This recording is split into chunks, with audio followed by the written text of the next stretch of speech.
What is up, guys? It is time for another dose of market truth with your no bullshit weekly Denver metro market update. And something isn't following the usual real estate cycles in 23. Last week, the market actually tightened up. And guess what? The odds of selling went up too, which is not the norm for this time of year based on our historical data. So here's the hard facts. Our average daily active count grew by a solid 3.9%, giving us a total of 5,599 listings for sale. And out of those, 1,228 are fresh new listings. So that's actually some good news because new listings increased by 2.1% compared to last week. But keep in mind, they're still down a hefty 23.5% compared to the same time last year. Inventory choices are still tight, no doubt about it. Now let's talk about pending transactions. They had a nice boost. They went up by a solid 9.3% from last week. So we had 1,031 listings going under contract, which is definitely a good sign for sellers.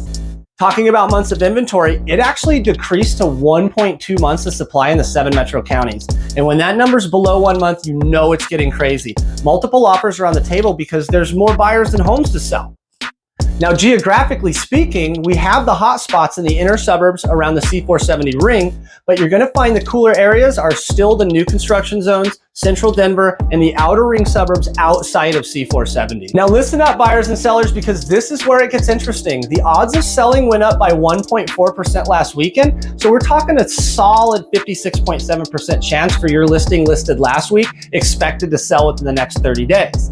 But here's the kicker. The overall odds in July, selling from July from 2013 to 2019 is only 52%. So demand is still outperforming the previous cycles, excluding the pandemic years, and the market is still fierce and competitive, no doubt about it. All right, so to balance out this wild market, we need a hefty 26,909 listings up for sale.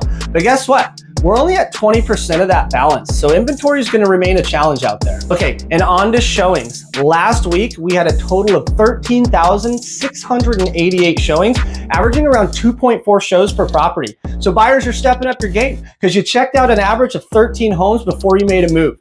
And it took you only 11 days to decide this time versus last week. Now let's talk about those price reductions. Embrace yourselves, because despite all the good news over here, we did see those babies go up, affecting 33.2% of units going under contract. And the size of those reductions was actually larger this week than last, and it averaged 5.2% off the original price. So sellers, even though you're selling faster, be prepared to negotiate. Well, that's the real deal, my friends. If you got value from this, make sure to smash that like button and subscribe or follow to stay up to date with everything Denver metro area.